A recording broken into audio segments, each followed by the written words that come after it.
O'Reilly Wrestling Hangout. I have my co-host, as always, the real Mark Golden. How are you doing tonight, Mark? Great. And how are you? And how is America tonight? I'm very well. I did some, errands around the house today, so just been, hanging out and watching TNA tonight. Yeah, me too. Well, yeah, actually, I kind of did the same. I had finally 2 days off, first 2 days in 13 days, Oh wow! and one of those days had some chores I needed to attend to. Right. All right, so we'll get right into it. We had Monday Night Raw, the go home show to Battleground. Let me bring up my notes here. All right. Of course, we kicked it off with John Cena. Of course, the Golden Boy comes out, puts threats to us, saying that he has good news after this Sunday. He might not be here. The reign might come to an end. And then Reigns comes out. They go back and forth. What did you think of the opening segment of Monday Night Raw? Uh, it was it was okay. I think they're definitely leading to um, John Cena and Brock. It was all right. I don't really remember much about that Raw. That was a very uneventful episode. I watched it, but I was very bored. There was only a few things that I liked. I think they're gearing towards Brock and Cena at SummerSlam, but I would like to see Right. Roman Reigns and Brock, but that's I think going to be saved for WrestleMania 31. Yeah. I think we'll see that event match eventually down the road. Like you said, yeah, it was a pretty uneventful Raw. And then we had Ambrose comes on the Titantron and tells them to start bitching back and forth with each other, and he calls. Tells them to both get focused on the tag match, the main event, so they can kick the authorities, the puppets and the authorities' asses tonight. Um, then we see backstage, we see Ambrose get attacked by Kane and Randy Orton. We see the curb stomp on a what are those things called? A rolling, equipment case, I guess it was. Yeah, Yeah. he's saying that the best you got, and then Seth stumped him. See, I don't understand what they're doing with Seth and Dean because it looked like Seth got injured too at the end of that. We'll get to it later, but at the end of the night. So they're both going into Battleground injured against each other. So I don't know what they're doing, what the deal is with that. Yeah, I really didn't get the reasoning for that attack. I guess that was to set up some kind of, I don't know, maybe Ambrose was, but we'll get into that later. Um, our first match of the night was Cesaro, who came out with no Paul Heyman, which was kind of weird. Um,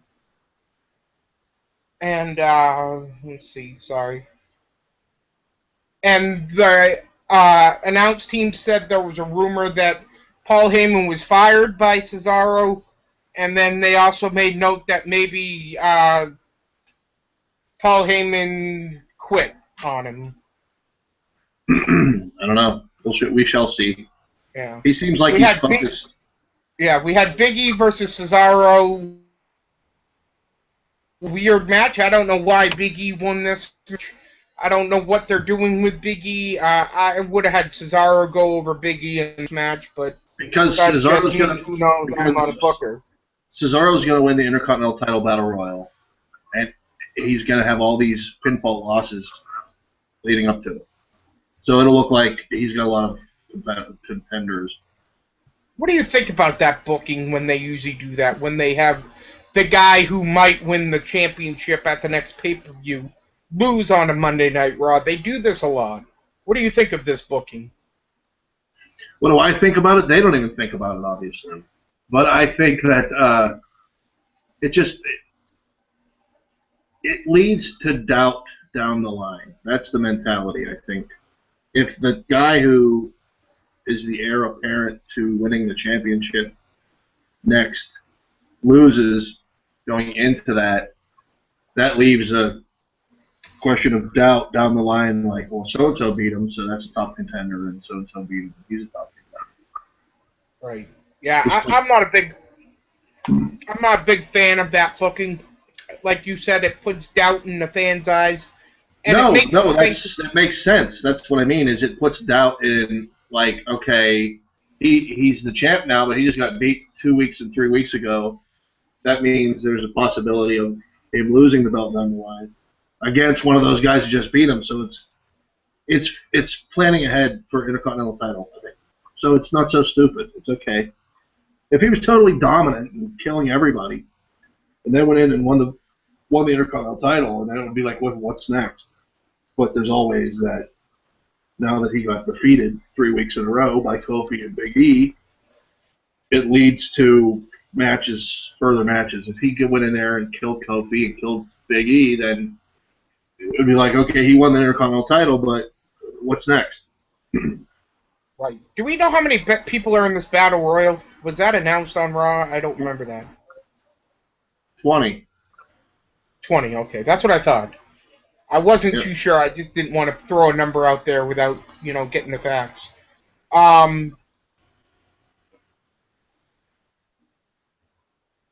Then we had. Oh wait, I missed something. We had Miz versus Sheamus to kick off the night. Is what we had. I don't know why I was talking about Cesaro. I screwed up. That's my bad. Miz comes out and continues his, We're losing you. heel ways of saying that, he's a Hollywood A-lister now, and he's gonna avoid at all costs trying to get his moneymaker face get destroyed during this contest, and he has the production crew plaster his face up on the Titantron. Yeah, and then they had that same match on main event too. And it was just pointless. Raw was just very uneventful. It was very boring. I don't know what they're. I don't know. They're pushing him as an Hollywood actor. That's how he came into WWE. Remember, he used to promote himself as a reality show star and all of this. Right. I just don't think they know what to do. I think they have too many wrestlers. They don't know what to do with. If they had, like, when Vince Russo and Ed Ferrara were booking, everybody on that card had some meaning. Everybody in the whole roster, everyone. And now it's just like they just throw people together for S&Gs, and it's Yeah. it turns Yeah, out like to be Miz boring. has, he's coming out and doing this A-list celebrity type thing, but who does he have to go against? He's not really going against anybody. There's not any person to put him against. I mean, a lot of the guys are all booked up. You have the 4 guys in the main event. There's not somebody to play off of right now for Miz. So I don't know Well, what they're trying to do. he's in the Battle Royal, but that's something. He's in that. You're talking about in relation to Battleground?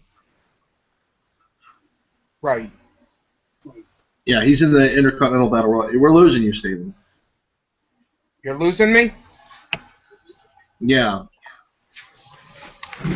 How am I now? much better. Okay. Yeah, I don't know what the heck's going on with my computer. It is going in and out of charging, because that might be why. Aw, man! Crapola. You spill. I just spilt my water. We'll get some more. Nah, that'll be me going downstairs. I'm all set. I don't want to put the hold on. But, we're talking about the Miz. Let's see what else we got. See, I think what they should do. Like you said, I'm not going to go through the whole Raw here. Like you said, the Raw really wasn't eventful.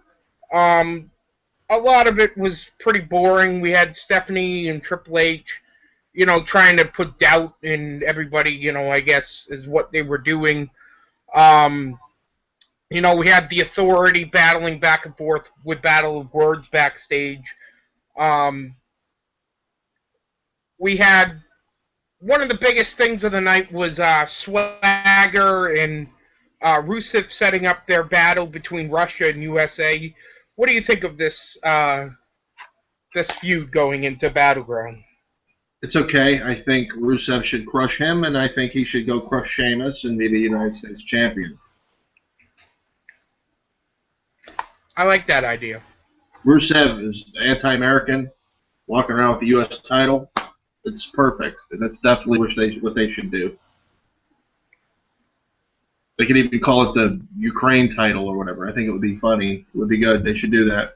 No, not even change the name of it. Just keep this guy who hates the U.S. They did the same thing with Cesaro. And then we had the big build-up to 7/14/14 of what was going to happen with Sting, and we got a stupid, I don't know, do you play the video games at all? No, but I will. I don't think that was stupid. I thought that was pretty neat. I think a lot of people were expecting Sting to be there, and I knew he wasn't going to be, and I was right.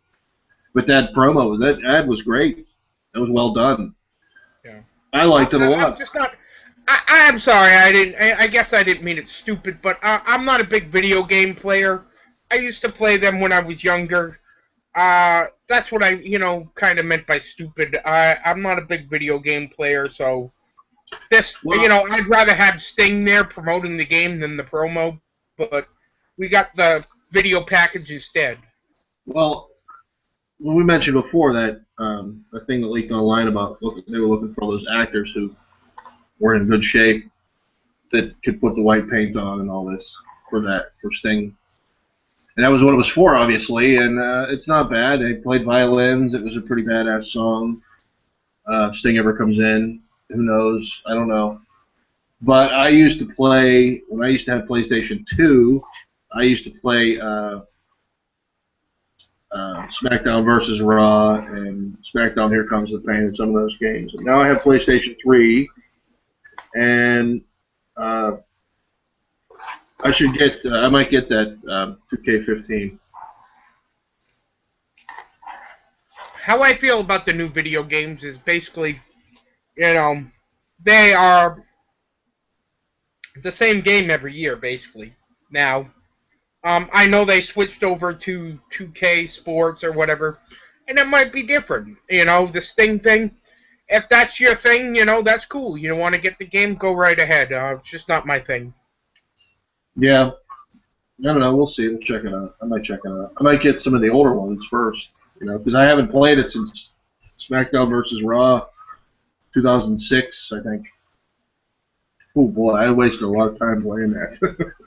For me, I just, like I said, I played a lot of the games, and,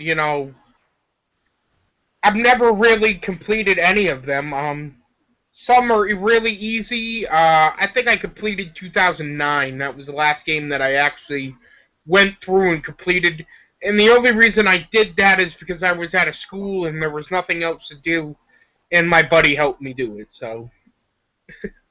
Yeah. I don't know. We'll see. I saw that. I was looking through this. I was thumbing through this book at Walmart or Target or something. It was this big book about the game. I think it was for 2K14, and it had all the different hints and tips and how to play it, basically. Big book, big thick book. Speaking of books, I bought some new books. They just came in the mail this week. This is The Cowboy and the Cross, story of Bill Watts. Ooh. Here is Hitman, Bret Hart book. Yeah, I hear that's a good one. I've never read that one. And let's see, what else came here? I ordered them all on Amazon. And I also have Bob Holly's book, Hardcore Holly. That still hasn't arrived yet. It should be here this week. But my third one that I have now is Terry Funk, It should be good. So I'm going Oh to be yeah. doing some. Which one do you think you're gonna read first? Well, probably Bill Watts or Terry Funks because they're a lot less thick. I mean, here's Funks, here's Watts, and then here's Bret Hart. So Bret's a lot of, a lot more pages. So I might read Bret's last. Yeah. Now, when I'll you probably, read wrestlers' books, how long does it normally take you? Do you pretty much read them cover to cover, all the way through, or do you take your time with them? uh, well, see, it has to be really, it has to really reel me in, hook me and reel me in for me to dedicate any kind of time to reading a book. My girlfriend could read 2 books a week. Me, if I give any time to reading, it's got to be something I really, really like. And then when I do read it, I read it until I'm done. Maybe a couple of days. Stone Cold's book, Mick Foley's books, mostly wrestling books. The only other book I like to read is political stuff. You know, Nixon, Watergate, JFK stuff. I love that. Other than that, I don't. I could care less, honestly. Nothing really gets my interest. Anything that's true story stuff, behind the scenes stuff, really hooks me. And wrestling books are usually good. Some of them are bullshit, but most of them are good that I've read. I've only read a couple. I read Batista's book and I read Jerry Lawler's book. That's the only I've read. I've owned Mick Foley's book many years, and I've owned Kurt Angle's book for since that came out, and I have not read it cover to Oh, cover. which Either which one. Mick Foley book do you have? I have both of them. Oh, read them. They were so good. Once I started reading, I couldn't stop. Believe me, Tale of Blood and Sweat Socks is a great book. If I read it, it really is. Honestly, that was probably the best one I've read yet. Was that the first one? Yes. Yeah. Oh I've read wow, is that I've wow? Is read that bits good? and pieces of it a Just bunch of different times, and it's very good what I've read of it. I just never have sat down and read it cover to cover. do yourself a favor. Start from the beginning. Man, whew, wow, what a storyteller! It's comical. It's sad. It's interesting. All of it. It's just so well done. He's great. Foley is good. Yeah. The Jerry Lawler one was basically about him and the cat. That's all it really was about. And the only reason I read those two books was while I was in school and I had nothing to do on the weekend, so I read them cover to cover through the weekend. And it Yeah. took me like 2 days each time I read those. Well, Foley's book's pretty thick, but give it a chance. Believe me, it's very interesting. The last wrestling book I read was about Benoit murder. Was what? It was about the. It's called Ring of Hell, I think. It was about the Benoit. It's about Chris Benoit and then how he went on to kill his family and himself. Yeah. Pretty dark, real dark. But yeah, it was a page turner though. Now how long how many pages was that? Oh shit, I don't know. Probably 300 or something. I don't remember. I have it around here somewhere. It was all about was it about Benoit's career or was it all about the murders? It talked about his life and his career, but everything was negative. Everything, the majority of it was how he struggled in Japan and struggled being small and the just the harsh realities of training and learning in Canada and being small in the business and coming up in the business and how he became so transfixed on being the best and he pushed himself and how all of that culminated in meeting his wife and then ultimately killing her and their kid. So it was really dark. I felt like taking a shower after reading that book. It was just so oh, just that wow, that was a dark one. I don't even know if it's still in print anymore. But I bought it when it first came out and it was I didn't even know disturbing. there was. I didn't even know there was one on the. I didn't even know if there was a book on Benoit. I've never heard about that one. Yeah, I don't even know that. I don't even remember the name of the guy who wrote it, and I don't know how accurate it is. I don't know who this guy is, but the stories, the things he was writing about, were just very, oof, really just dark shit. Did it seem like? Did it seem like it was coming from a wrestling fan's perspective, or did it seem like it was coming from a outsider's perspective? Mm, well, it was enough wrestling in there for the guy to have at least done his homework. Does that make sense? Yeah. I mean, it wasn't like he was talking about it like it was a joke, the wrestling business.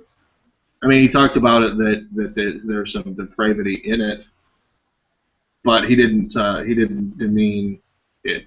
No, it's just that it was more so talking about the harshness of it, not so much the ridiculousness. It was like this is a harsh business, and some can handle it and some can't. Right. I know they're making them. I know they. I don't know if they've completed it or if they're still in production of that movie about it. Oh, they haven't even got a cast yet. They were gonna have. I had heard, and the two people they had mentioned as playing Chris Benoit and Vince McMahon, both of those actors denied it, but it would have been good picks. Was Liev Schreiber, I think, was yeah, he was gonna play Chris Benoit, and shit, the guy from Taken, Liam Neeson was gonna be Vince McMahon, and they both denied that. Liam Neeson as Vince McMahon. That's what they Kind said. of, Look at his face. Even if you go by the looks alone, look at his face. I guess, if he could somehow drop that accent that he has. I mean, Vince McMahon does not have a British European accent like.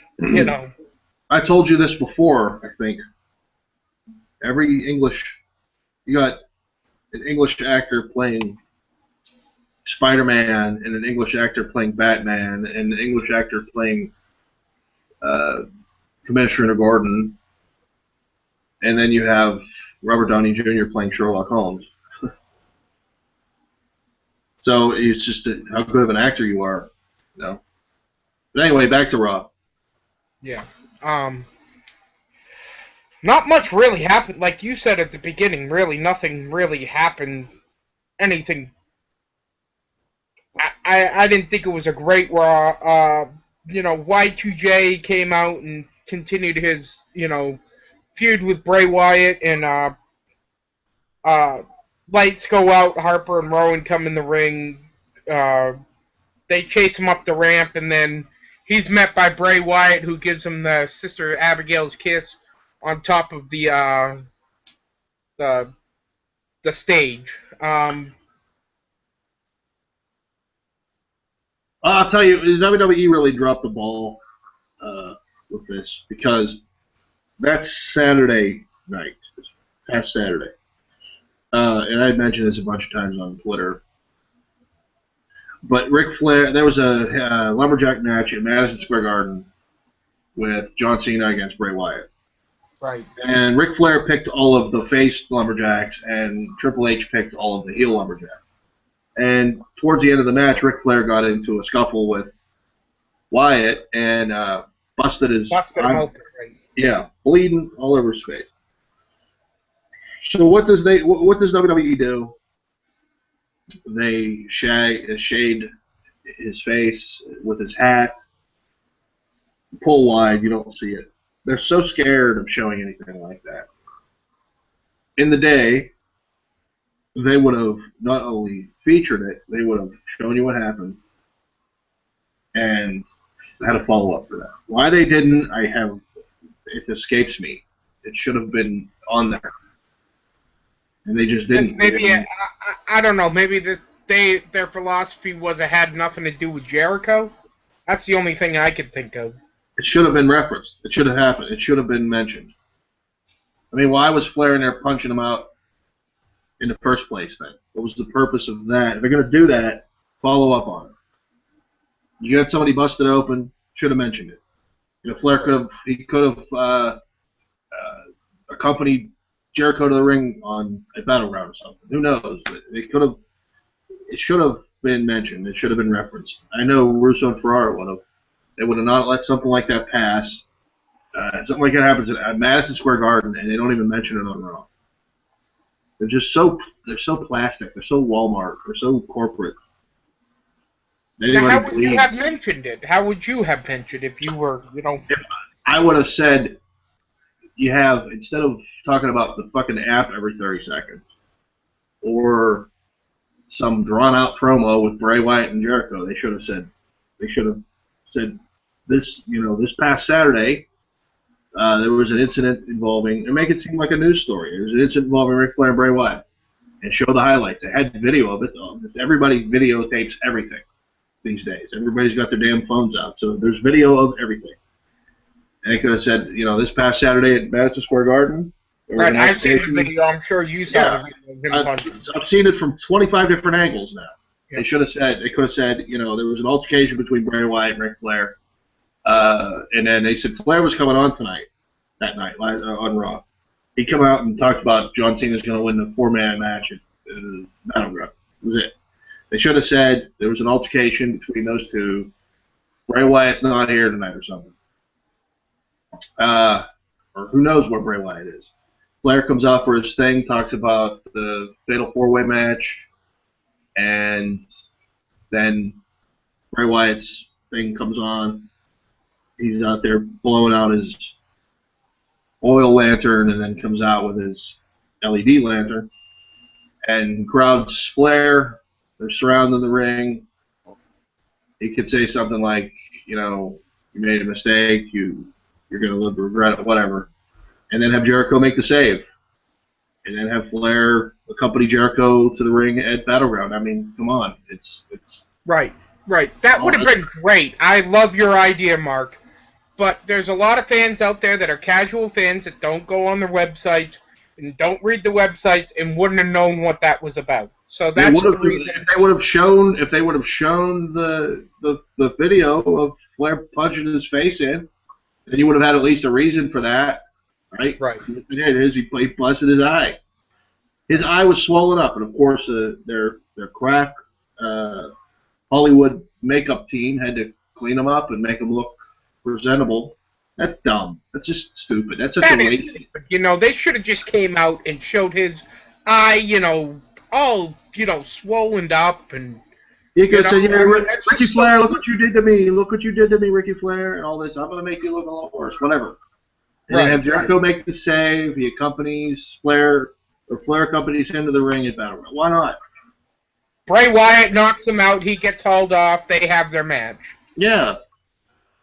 Yeah, I totally agree. I don't get why they run from so many things nowadays with this PG, and I don't even know if it's the PG era. I think it's, I don't know what it is. They are more concerned about being image conscious than they are about their product.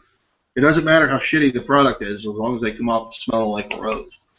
They're very image conscious. Constantly. You're a wrestling business. I don't care what they call themselves. It's a wrestling company. The only reason they don't use the word wrestling is so they don't get taxed in New Jersey from the New Jersey Sports Athletic Commission. That's the only reason they don't call it wrestling. Is it New Jersey? That's the only one that they get taxed? I think so. A few states, but I know Jersey for sure. Yeah. That's the only reason. That's the only reason. I think it's where they have. I think it's where they have like a boxing commissions, where they have the big boxing wrestling commissions. And also so they don't have to, so that they do not have to, if they don't have to insure their workers. Right. Because in this day and age, if it was considered a sports, they'd be insured. But most of the guys are independently insured. The richer guys are. Through Lloyd's of London. There's about half the roster is. I think there's only a handful that can afford insurance, because I've been hearing a lot lately about different guys and their pay, and some guys aren't making that much. I mean, it's enough to cover their hotel and their rental car for a couple days, and that's about it. They don't pay for their hotels. They I don't? know they do. I know. Well, they didn't when they stayed at the Warwick because we sent a $30,000 bill to World Wrestling Entertainment. Because I was in the office, so I told you I met all the wrestlers. Now all of them were onto a master account for 2 nights. It was like 30 grand. Wow.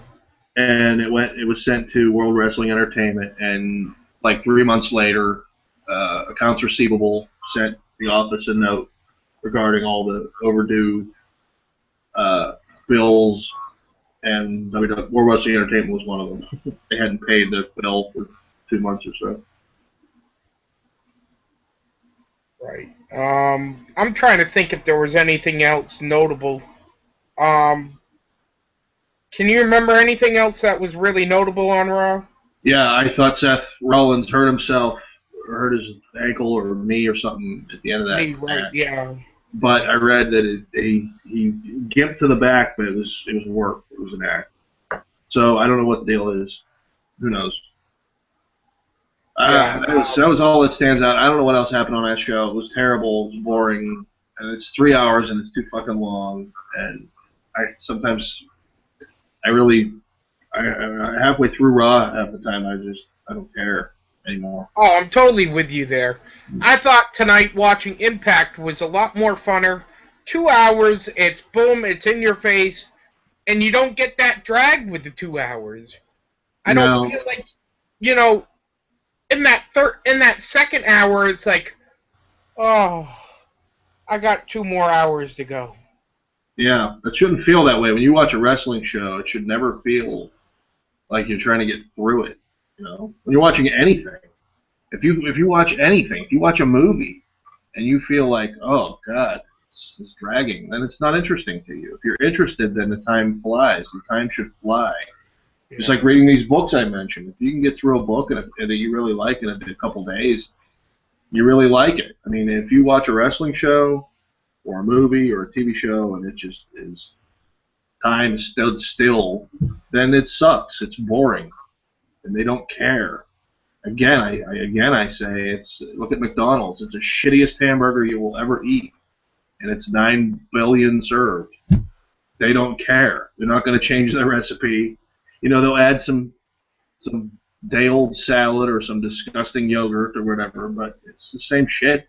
They don't care. They still have 9 billion served. That's all they care about. It's the same thing with WWE. They know you're going to watch it. They're going to spoon feed you shit, and you're going to eat it every Monday for 3 hours. We come on here. We talk about what did you think about Raw? It sucked, and yeah, I'm going to watch it again next week, and we'll be talking about it again next week. They know that. They're not going to change it. Right? Right. I just think, they need to go back to 2 hours, but they probably never will.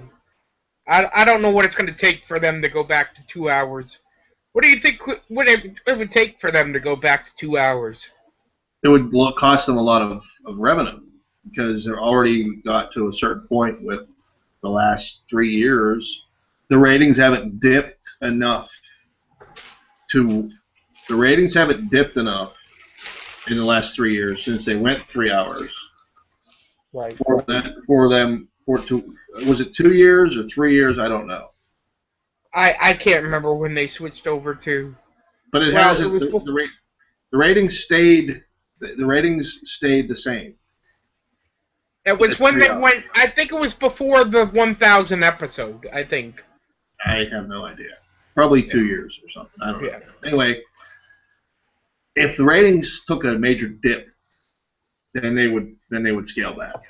But they didn't. They didn't go up, but they didn't go down. They stayed the same. So there's no reason for it to change. Plus, they've added all this additional revenue with all the additional goddamn same commercials every commercial break. But they're getting a ton of revenue, so they're not going to change it. And now they're adding commercials inside of Raw.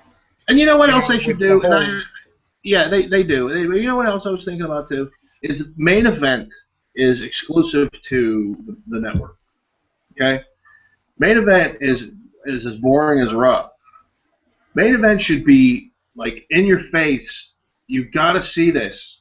You have to see main event. Oh my God, was that good? You got to get the network so you can see main event. Like NXT at least feels something fresh, something interesting that you have to check out that's exclusive to the network. Friday Night SmackDown is better than Monday Night Raw right now. I haven't watched SmackDown in forever. Every once in a great while I'll catch it. If I get home from work right around the time it starts and I'm thumbing through the channel, I'll catch it. But That's the one problem for fans is nobody watches Friday night, so they sit there and they could put like who was it Y2J versus somebody last week, and it was a great match, and Randy then. Orton. So Y2J will have a match on Friday with, we'll just say, Seth Rollins. And then on Monday Night Raw, they will have that same match on Monday Night Raw. Yeah. Just because they know people don't watch Friday Night SmackDown. No, it's because they have 7 hours of programming a week, and they can only further storylines so much because it's only a couple more weeks until the next pay-per-view. There's too much. Okay, what's your favorite show? Your favorite television show, not wrestling. Your favorite television show.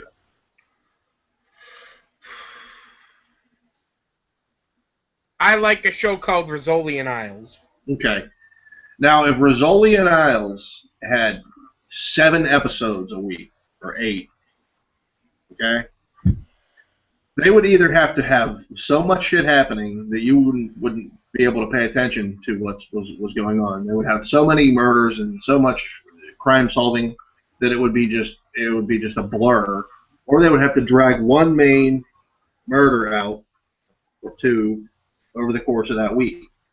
So they further too much. It's like, Christ, what's going on now? I'm lost. Or holy shit, they're still on that same case.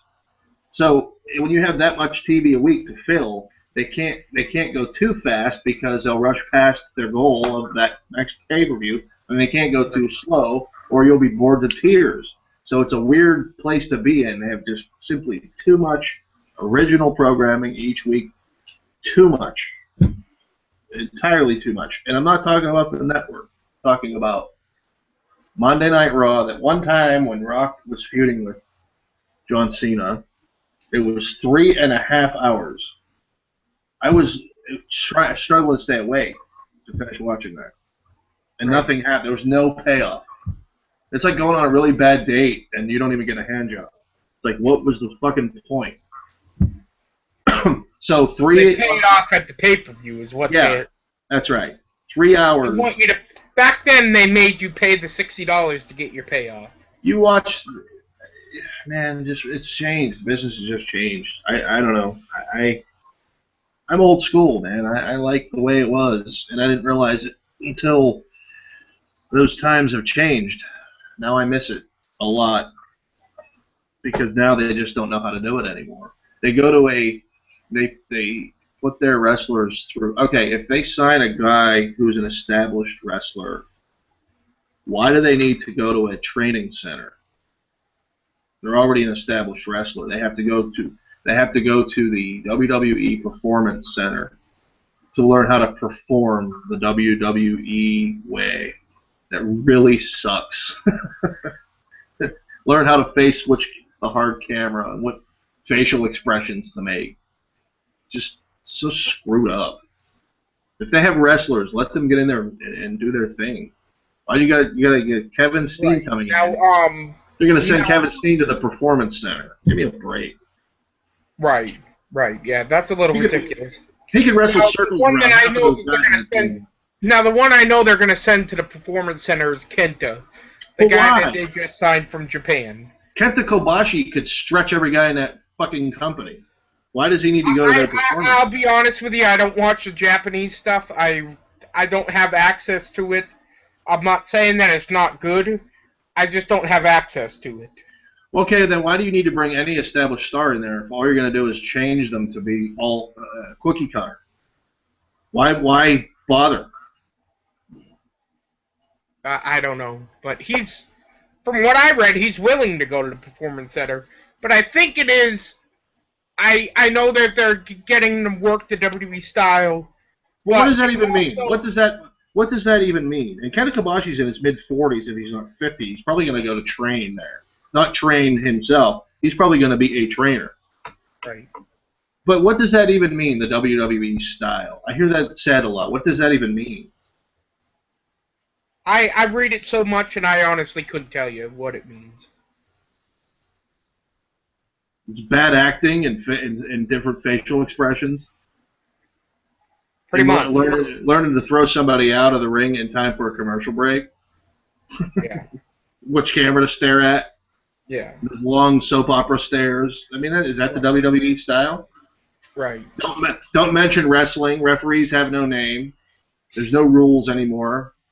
It's the same match over and over again. It's ridiculous. Yeah, that is pretty dumb. The referee thing, that is pretty dumb, you know. I remember during the Attitude Era and every other wrestling company I've ever watched, they mentioned the referee's name at least once during the match. They'll say, Attitude Era. "Oh, They've Mike." always mentioned the referee's name. Every company, every era, not just Attitude Era, all the time. Right. At least once during the match, you know, they'll say, "Oh, Charles Robinson missed that call. Mike Chioda, he wasn't in the right place."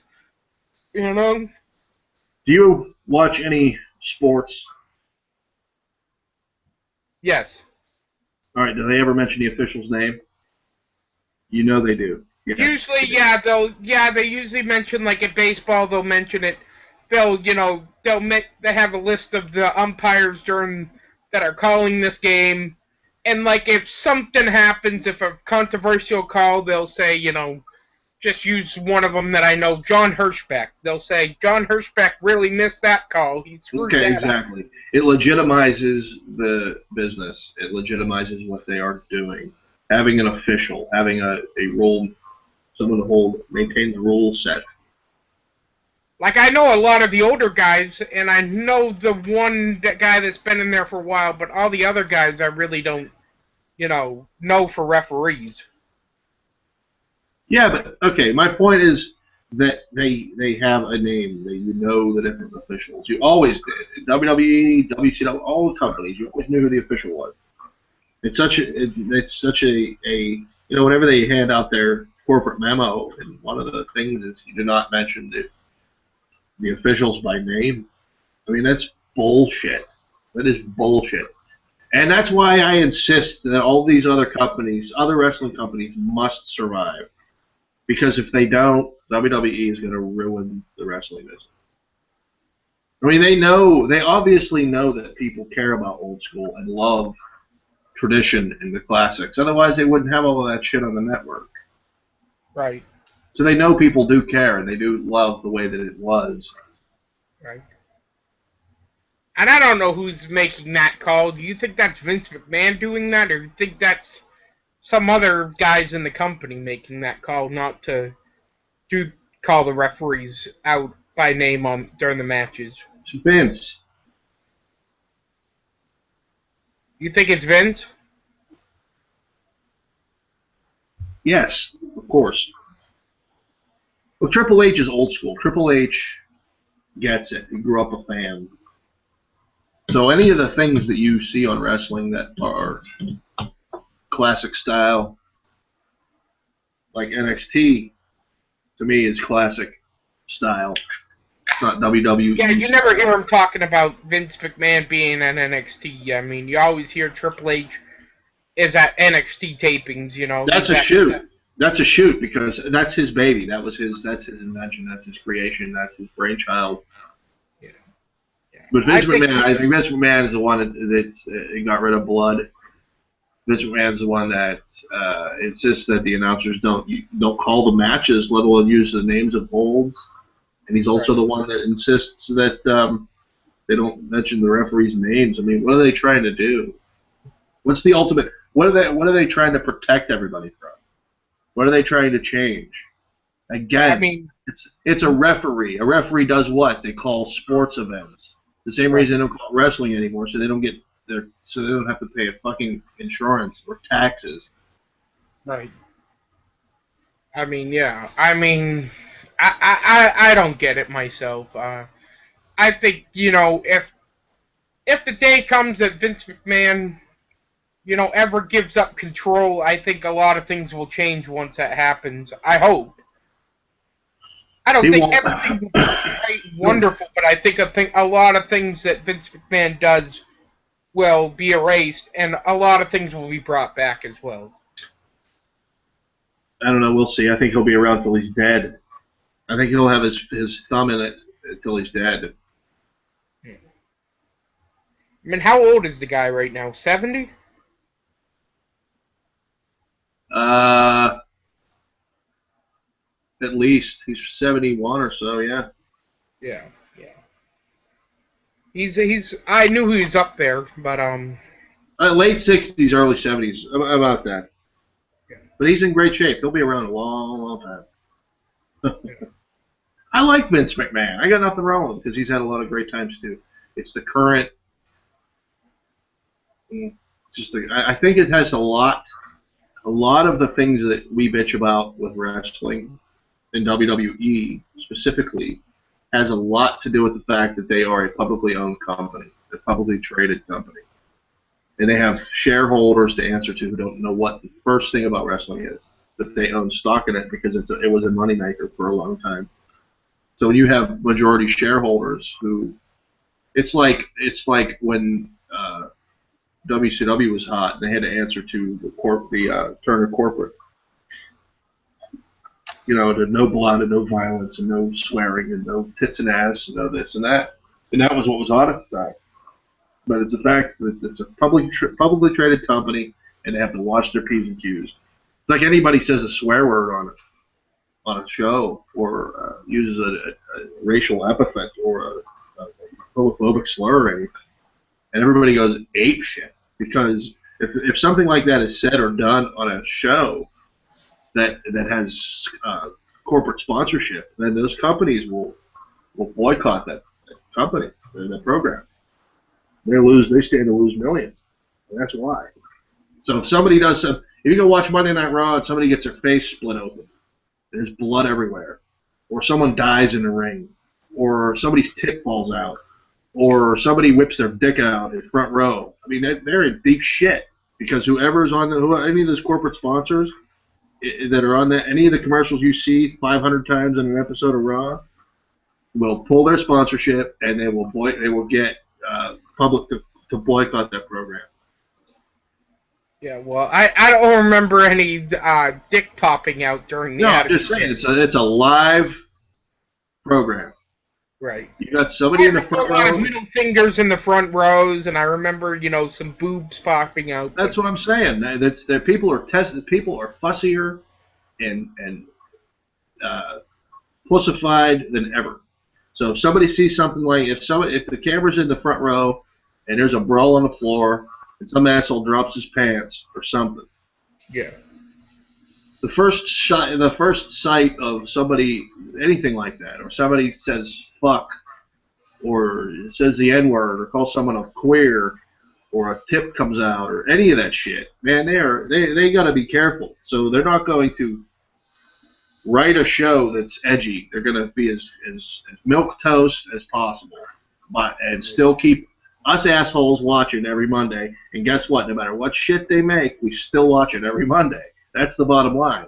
If the ratings dropped because it sucks, then they'd have to change something.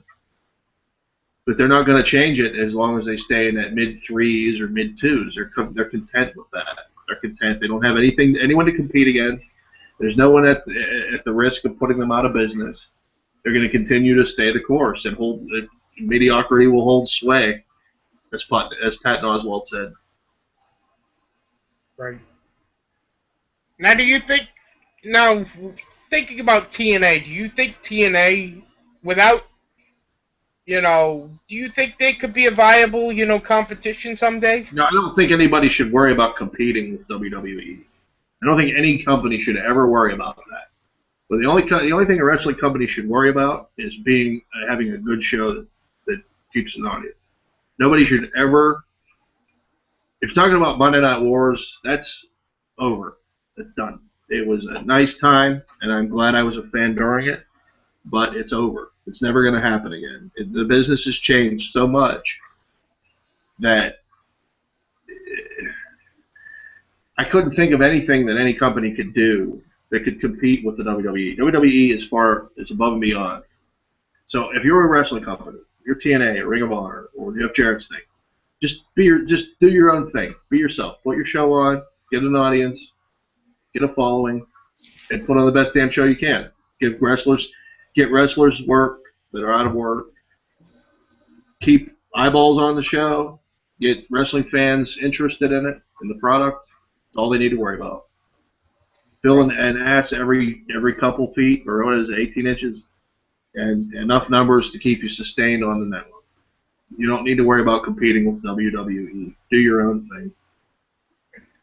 Talking about TNA, what did you think of the first airing of the NYC tapings here tonight? I thought it was good. They're trying new things. It had a very it had an energetic feel, it had a fresh feel to it. That arena is that building, that venue is really good for wrestling. It's intimate enough that it's not, a 90,000 seat stadium, but it's also not a shithole high school gym. It's a great size of a venue for a company like the noise bounces off the ceiling and comes down instead of going up and staying there, I feel. Yeah, it was fine. I thought it really had whenever they leave that impact zone, when they were in, where was it? Like in Allentown or whatever the hell it was. Right. Bethlehem, PA for all those weeks. It felt new. It felt different. It's a shame. The only thing I'll say is, as good as that show was tonight, it was pretty good. But it's a shame it couldn't have been live. The first night in New York would have been, because live always has a special feel, and you can always tell when it's live. I don't know if it's your mind saying, hey, this is different because it's live, or if it really is. But I always think that a live show has that sense of anything can happen. And the fact that they tape Ring of Honor 2, they're taping weeks ahead of time. They're getting 2 months worth of programming out of 3 nights of taping. When you're online, I'm online a lot, so I don't like to read spoilers, but sometimes you will see something or read something that you didn't want to read because of it. And I think if you're going to do something like a reboot, as they call it, rebooting the company TNA, they should have been live tonight. Yeah. At least maybe not tonight. Maybe not tonight's show, maybe tonight's show, but at least for that X Division, whatever, Destination X, that should have been live at least, I think. Yeah. Well, I mean, I think they probably only had that building for, obviously they did, only had it for a few nights in July, or June or July, and a few nights in August. They're not going to have a weekly contract with that place. They have to have it. I think they want that environment. They want that feeling. They're not going to be on the road every week. That was a failure, and I thought it was going to be a good idea, but it wasn't. They can't. There's just so. They're trying different things. They're trying, and that building was only available within certain points, and they had to, based on the time that the shows are actually going to air, that building probably wasn't available to them during that time when the Destination X show was going to air. What were some of the things that you enjoyed tonight? The main event was good. That was stiff. That was a vicious match. Jeff Hardy missing the swanton. Jeff Hardy took on the steel or the aluminum steps or whatever they are. He dented that was it. Insane. And then he got thrown into it earlier too, and then he's smacking Bobby Lashley's head off of it before they were beating the shit out of each other. Man, that was rough. That was a good stiff match. I like that kind of match. It was stiff. That was good action. That and the X Division thing was good. I think they're working on building up the X Division and turning it around. And I don't know. We'll see. I think Austin Aries is the man. I mean, that guy is probably one of the best wrestlers currently working today, in my opinion. Right. One of the top, maybe top 10 guys in the entire business today. Yeah, I enjoy Austin Aries. He's a very good, I love his brain buster. That's such an old, move that not many people do. You don't see it much more. And I love the brain buster. It's a good move. It looks devastating, and Austin Aries pulls it off so well. He's so intense. He's so fast forward, man. That guy is intense. And, I mean, okay, usually you got 8, 10 X Division guys shoved in the ring. They're going to do a bunch of. It's a spot fest. But Austin Aries, you can see him. He's still working a smart match. Spot, X Division stuff, high flying, all this. It's fine. It's fun. It's exciting. But they lose sight of telling the story in the ring. And I don't care what you think. If you're listening to this right now, I don't care what you say or what you think. Nothing tops telling a story in the ring. There's too much bullshitting on the microphone. There's too much bad acting, and there's too much corny humor in all of wrestling, and they need to end it. And I think TNA are working on that. They talked about being more action and less bullshit. And hopefully, let's see that. Hopefully, they follow through on that. I think they're going to be more aggressive. I think they're going to be a violent company. Yeah, have a quick promo backstage, have a quick, promo in the ring to set up a further storyline is okay. Absolutely. I'm talking about. Go ahead.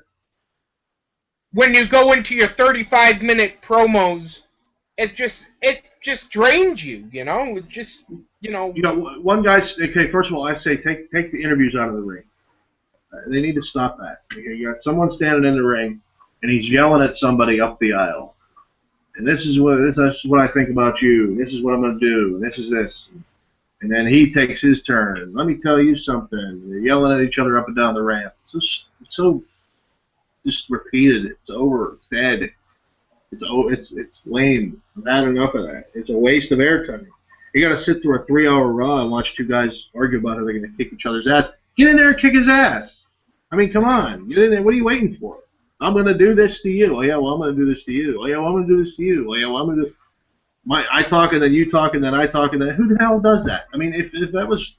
If you and I were having it out, we're going to talk shit. You're going to say what you're going to say to me. I'm going to say what I'm going to say to you. It's not going to last very long.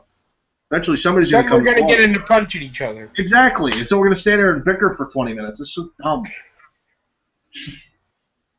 We'll throw our insults like 2 seconds, and then we're going to start punching. Pretty much. And then, referees pull apart and we're all over the place. That's how it goes. That's Wrestling 101. Right. I'm so tired of that. In-ring, talk. And they're not even saying anything. I mean, if you're having a pipe bomb or whatever they call it, that's fine. That's something. That's really breaking balls. That's really saying something. That's getting attention. That's really grabbing somebody by the throat and saying, let me tell you what. But if you're just, this Sunday, I'm going to get you. Oh, yeah, well, I'm going to get you. Oh, hey, Izmir, shut up. Too much talk. And there's a lot of talking and nothing's being said. Well, you can do that when you got 3 hours to kill. Yeah. And we keep doing it in every week. What's that?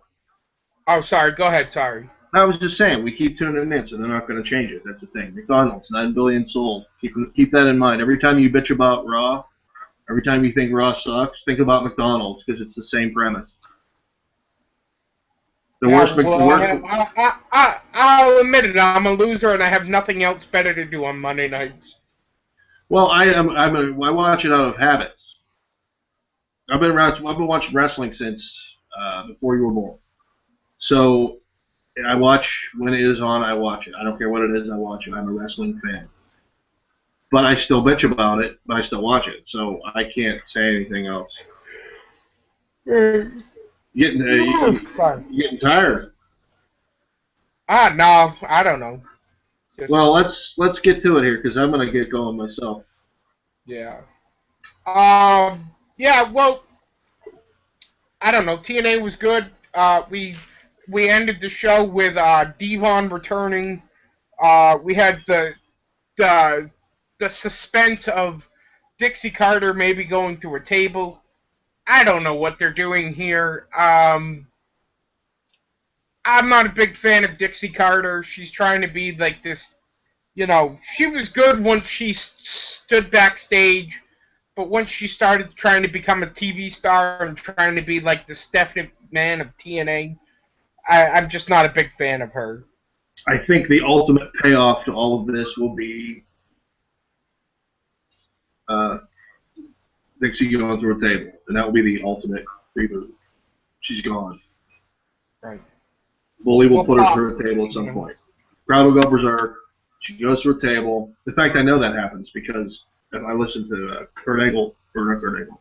Tommy Dreamer on Steve Austin's podcast. Yeah. I listened to that too. I didn't want to give it away, but I wish Tommy didn't give it away. I kind of figured that was going to happen, but... Well, here's the thing, man. All of that shit, if you want spoilers, you can look at it. They got it all over online. There's only 2 other things that I know for sure that happened during those tapings that I won't say. But, yeah, one of those things is Dixie going through a table, and I think that's the ultimate, the final nail in the coffin of the the reboot of the company is getting rid of her. So it's paying off. It's been a slow build. It's been a slow burn. Good for them. That's how you do it. Wrestling 101. Hey, yeah, speaking of Wrestling 101, have you ever watched those on YouTube with Just Incredible? Yes. I've watched a few, not all of them. I love them. I think those are great. I think he should release a DVD set or something. I think they're fantastic. I think he should have his own podcast. I love when people talk about how it should be in wrestling, and they're right.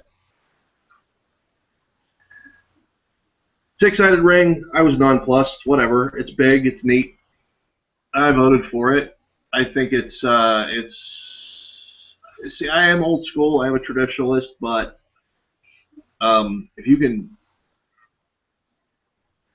do something to give yourself an edge or help you stand out, other than just the matches, other than just the wrestlers, something different, something that makes you not. And it's fine. Six-sided ring, something different. I think it screws up I think Xbox on Twitter tweeted. Right, but I think that decision. I don't remember who I heard say this, but that decision should have been made by the wrestlers and management, not. I don't know if there's any truth to the fans actually deciding whether they went back to the fourth. Of course not. They made it seem like you voted. I mean, do you really think you determine who's facing who on Raw and the stupid app votes? No. No way. They know who they're going to have. They know what kind of match it's going to be. You have nothing to do with that. You think you do. Does that taste good? What?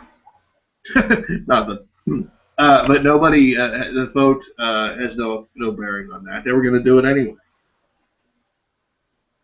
I don't know. I think it's okay. I think they should. I say it again. They should have 2 rings. Right. I'm the 6-sided ring. I mean, it's cool, like you said. I'm either way. I don't mind. I like the traditional 4-sided ring. I don't think it makes a big difference whether they're in 6 sides or 4 sides, honestly. Well, if you are a standard wrestler, 6-sided ring, I think it throws their timing off. Because if you ever watch a match like a guy that's not flying off the ropes every second and doing a spot fest, the timing's off, or they get confused, or it throws them off a little. But if you're a guy who's zigzagging all over the place and spot fest, then that's great. That's why, again, I think they should have 2 rings. There wouldn't be any room for it on the floor, but they should somehow figure out a way to have 2 rings. Right. And have the standard ring for standard wrestling matches, and that 6-sided ring for an X division match.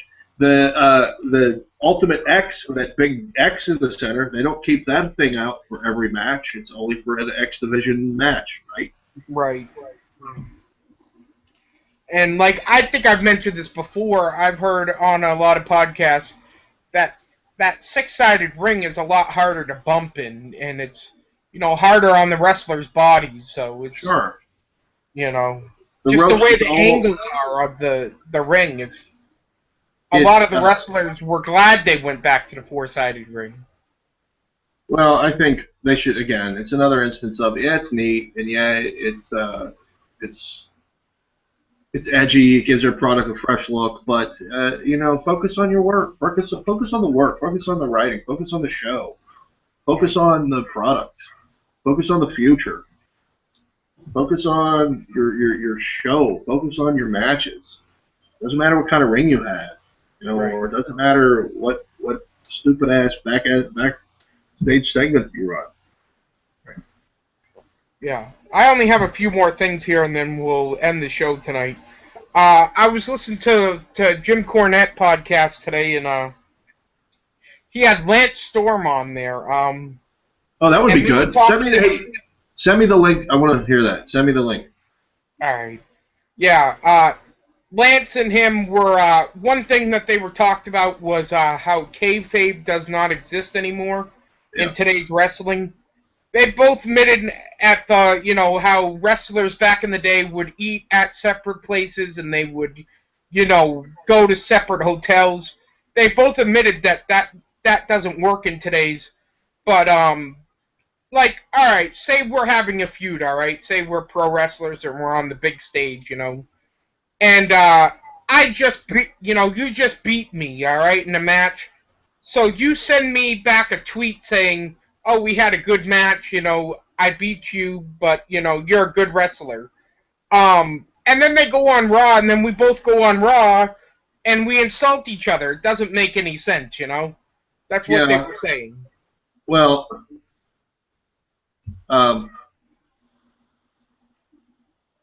you remember Sandman when he got the cigarette flipped in his eye and he went blind from that Right. Yep. on ECW? Yep. He lived that. He walked around in his private life, in public, wherever, with bandages on his eyes. It turned out to be, he was fine in the long run. Of course he was, but I mean, even in the storyline he was. But it was great. He kept it going. He kept that kayfabe going in case anybody saw it. I think that's pretty great. I think that's awesome. That is method acting. That is awesome. I mean, these guys aren't actors, but they are trying to make a character believable enough for you to pay to see them either win or lose. So everybody knows it already is phony baloney, but if you go to see Planet of the Apes, okay, they're not going to stop in the middle or at the end of the movie and say, hey, you know what, this is just makeup. We're not really apes here. This isn't real. You already know it isn't. But that being able to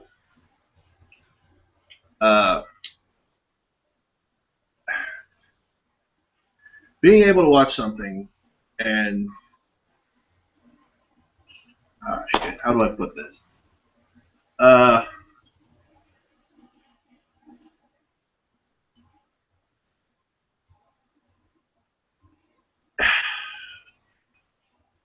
It should be made as realistic and believable. Suspend your disbelief. Yes, suspend your disbelief. You should be able to suspend your disbelief. You don't want to go out after you see two guys beat each other's ass and watch them, having a beer together. Maybe you might not. I don't know. I mean, I wouldn't care. It wouldn't bother me. But I think to keep that alive is fine. Sure, you can't anymore today though. Nothing is sacred anymore. Everything is in your face and everybody knows what's happening about everything. But at the same time, when you watch your favorite show, Rizzoli and Isles aren't saying, hey,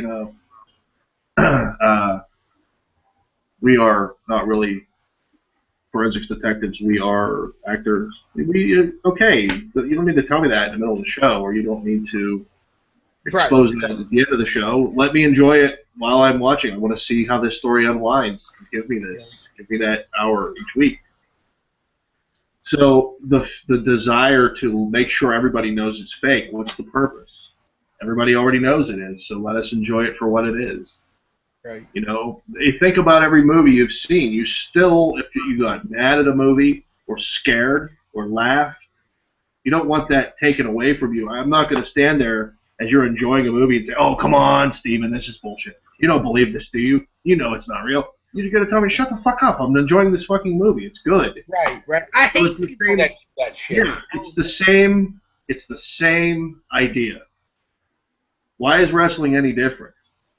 Right. Like, I'll give you for an instance. And it's not really kayfabe thing, but it's more of a different topic. After Undertaker lost, my morning show, my morning radio show, talked about the Undertaker losing, and they were saying, some people were crying about it, some people were shocked, and I didn't tweet this to the host of the show, but I almost said, hey, motherfucker, listen, you go to the movies and you might cry during the movie. Sure. So what's that any different than, some guy crying over his favorite wrestler losing?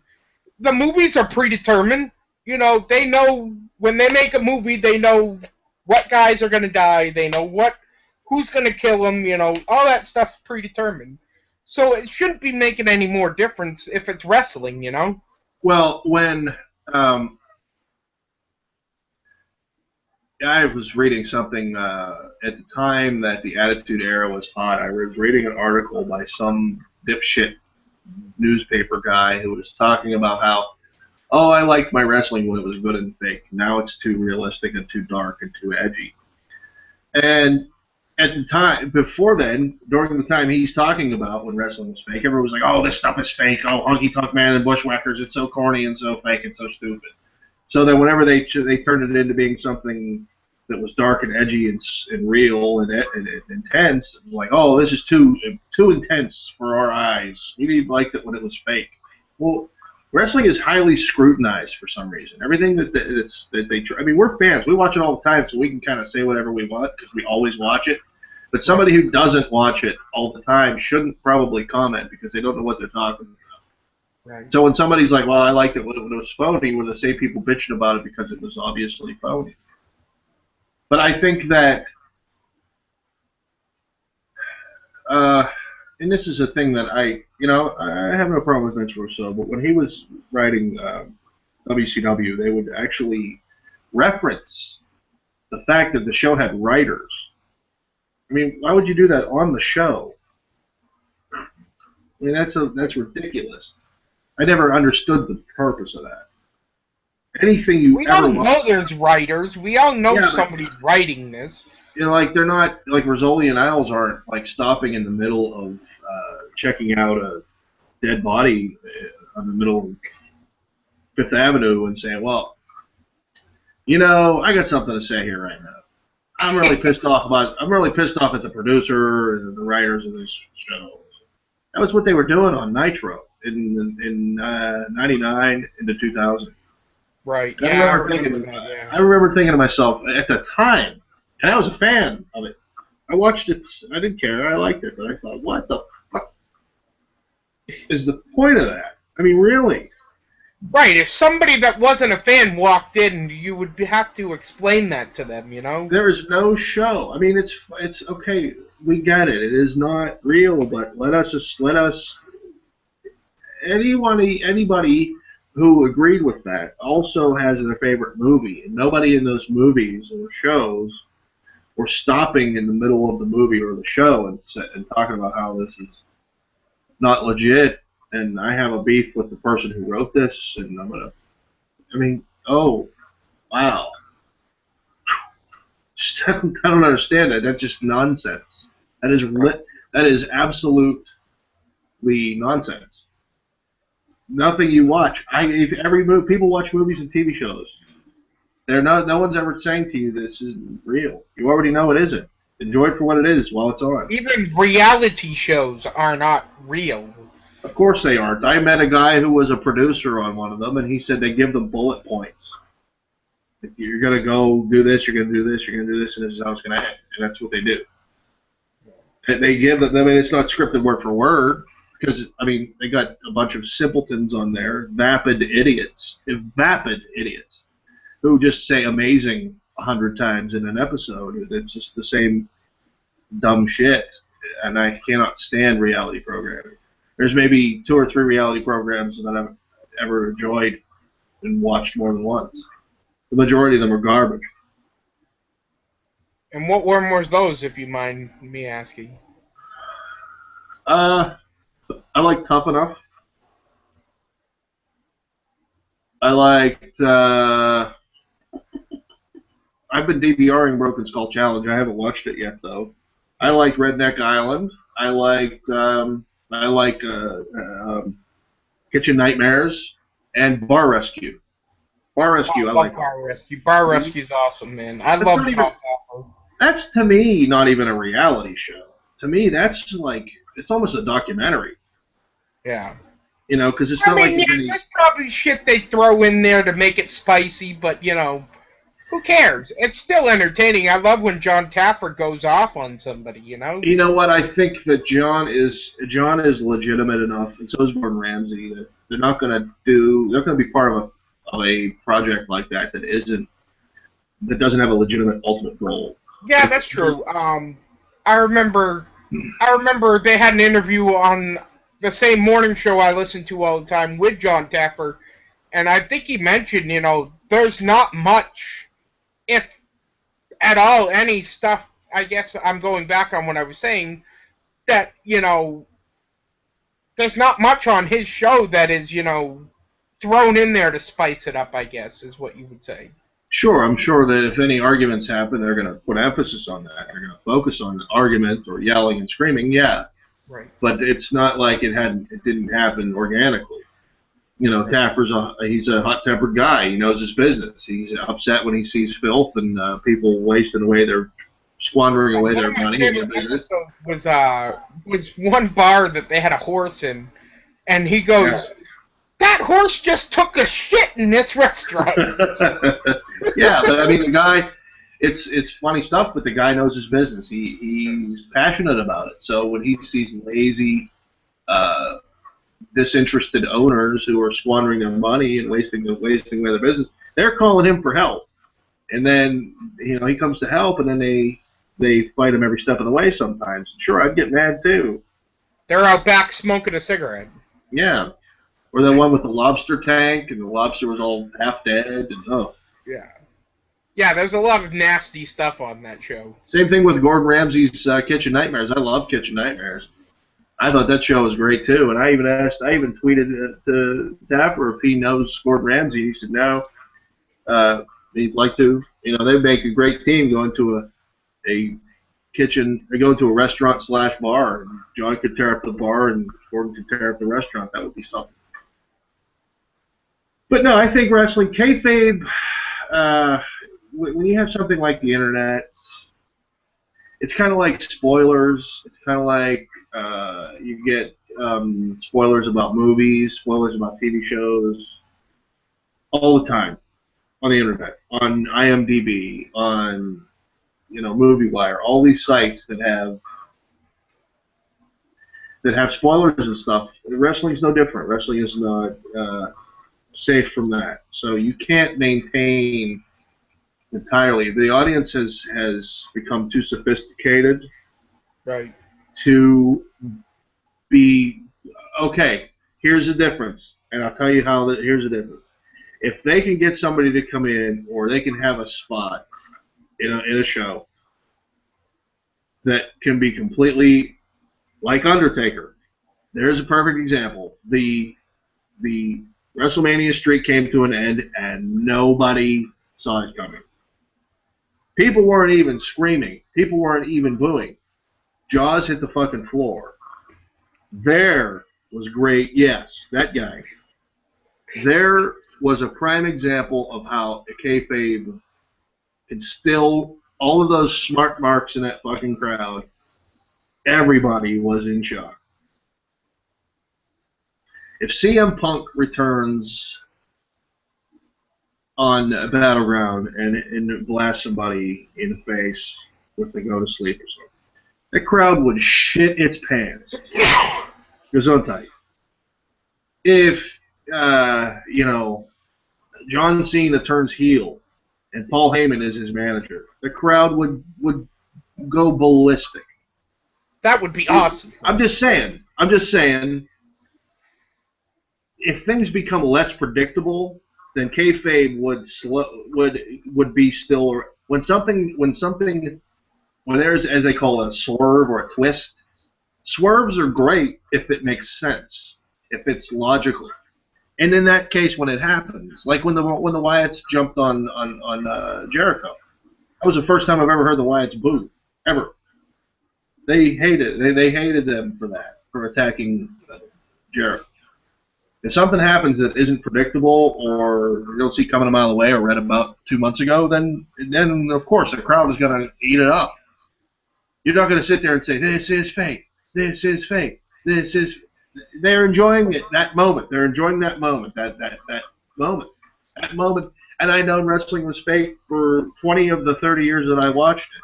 But when I went to WrestleMania 19 and watched Stone Cold walk away after his last match, I had the tears in my eyes. I did. I couldn't control that. I just got emotional. It was great. And that was... I had the same feeling when I went to 28 and I saw, I got caught up in the moment of Triple H, Undertaker, and Shawn Michaels walking out together, Sure, absolutely. I mean, that's... If you care about something. I mean, hell, I've seen... what movie makes me cry is... I Am Sam. I've seen I Am Sam. That movie that chokes me up, I think, every time I've seen it. It hits me. It hits me. And so did Armageddon, I think. Armageddon or Deep Impact. Those movies hit me. I can't deny that. When something's intense, or when Brooks hangs himself in Shawshank Redemption. Come on, man. That was human. That was intense. So get emotionally invested in it. Yeah, if you're watching something that is a story with characters that matter, and a story that is significant and meaningful and well crafted, and you're into it and you give a shit, there's no doubt you're gonna love it. You're gonna be into it. You're gonna be pulled in, and that goes for the same thing with reading a book. I mean, when I read a book, and I was telling my girlfriend this earlier today, it's kind of embarrassing and weird, but whenever I read a book that I really like and it comes to the end of it, I get a little bummed out. I get a little depressed. It was a good story, and now it's over. Right. Well, hey, man, let's call it a night. Anything else? Do you have anything else? Yeah, I think we're going to call it a night. I'm pretty tired, man. All right. All right. For the real Mark Golden on Twitter, I am Triple H Guy 2004 on Twitter and YouTube. We will see you guys later. Peace. Hey, check out Battleground this Sunday, right? Yes, Battleground this Sunday. I think no titles will change hands, and I think it'll be mediocre. There'll be some good matches, but that's about it. All right, good night, everybody. Well, we're guaranteed at least one new champion. How's that? Intercontinental title. Oh, Battle Royal. Oh, yeah, I'm gonna guess Cesaro, but it would be cool if it was somebody who was not as predictable. And it goes back to what I said. It would pop the crowd if somebody they didn't expect would win. I am going to go with Bo Dallas. I'm believing that he will win the IC title. All right, we'll see. That would be would that count as a loss to his record if he doesn't win the Battle Royal, or are we talking in one-on-one action? We're talking one-on-one action that would not count on to his loss. On his 20, what is it? It's like 15 and Bo now. 15 and Bo, yes. All right. Good night, Stephen. All right. Good night, Mark.